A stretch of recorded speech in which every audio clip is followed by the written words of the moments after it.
This year, Children's Sabbath theme is moving forward with hope, love, and justice for every child. And I'll tell you that I struggled this year with what message I wanted to give for Children's Sabbath because I have come up here for a number of years to talk to you about the plight of children in Memphis in our own community. And I've actually made a career of working to make this world a better place for children. But yet, things just keep seeming to get worse. The latest statistics is that 45% of our children in Memphis live in poverty. Now, almost half of our children are living in poverty. And this worries me. First of all, for the children, I believe that every child should have the opportunity for a happy, healthy, and prosperous life. But the barriers faced by the children growing up in poverty mean that their greatest chance is for them to continue in intergenerational poverty. But secondly, I worry about the future, the fate of our community, our city, and our country. The Children's Defense Fund, who organizes Children's Sabbath, has a prayer that they use as a slogan. Dear Lord, be good to me, for the sea is so wide and my boat is so small. Well, this is the way I feel.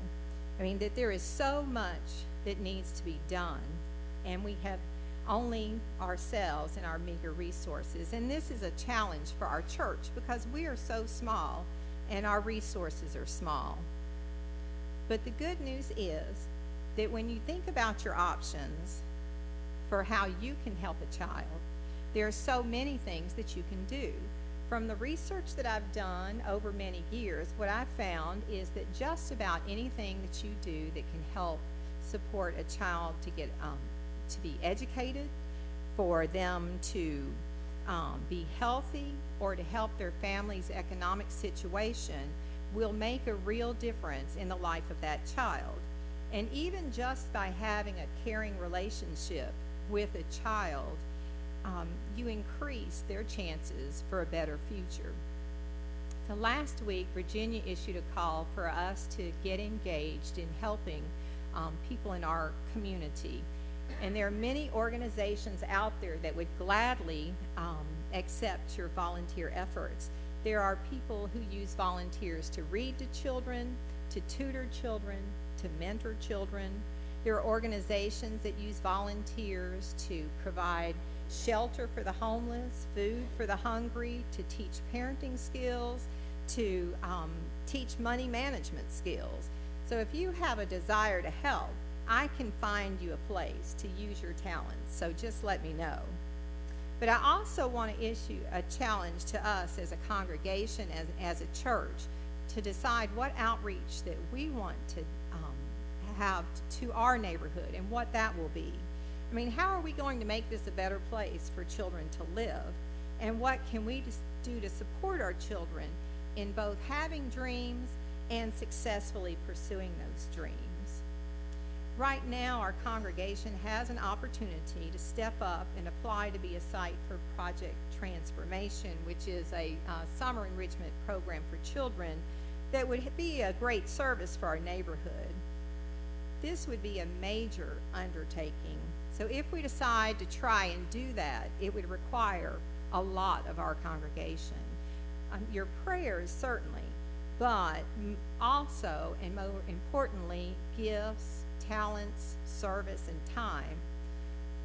So I ask you to be prayerfully considering whether or not we're ready to reach out to our community, to step up and serve our neighborhood, either through Project Transformation, but if we decide that we're not ready for such a major undertaking, what is it that we can do? And I ask you to be thinking about that, because I feel strongly that we should reach out and make our community a better place. But moving on to my other concern for our community, I was struck by a statement in last Sunday's commercial appeal which speaks to this concern. It seems like there's always something in the paper before I have to get up and talk to you that speaks to my concern.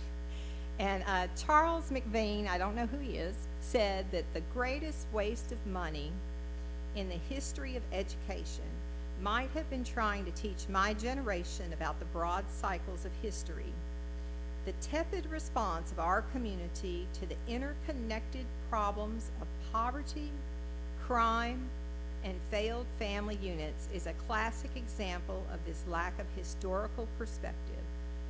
These deeply entrenched social problems are systemic, pervasive, and growing, and if left unattended might very well mark the decline in the United States as a great nation. See, the work that we do with individual children and families makes a great difference to those children and families, but yet the child poverty rate just keeps increasing, and we can't seem to educate the majority of our children adequately, and we have the worst health of all industrialized nations.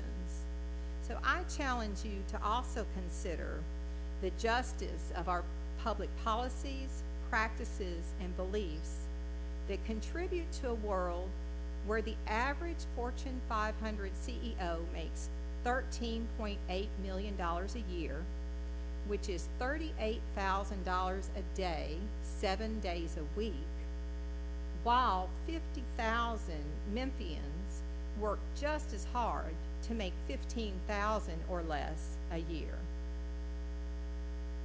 In a nation where the pursuit of profits is fueling an opioid crisis, in a county where our local high school graduation rates are getting better and going up, but 70% of the kids who are graduating from high school do not have the skills or knowledge to successfully pursue college or career.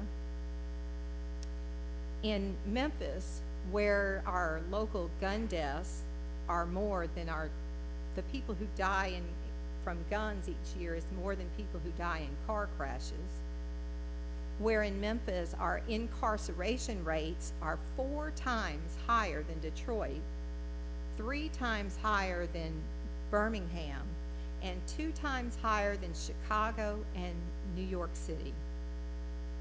I'm afraid I don't have the answers. I just know that in order to change the course that we're on, we need to do more than just good works. We need to advocate for justice.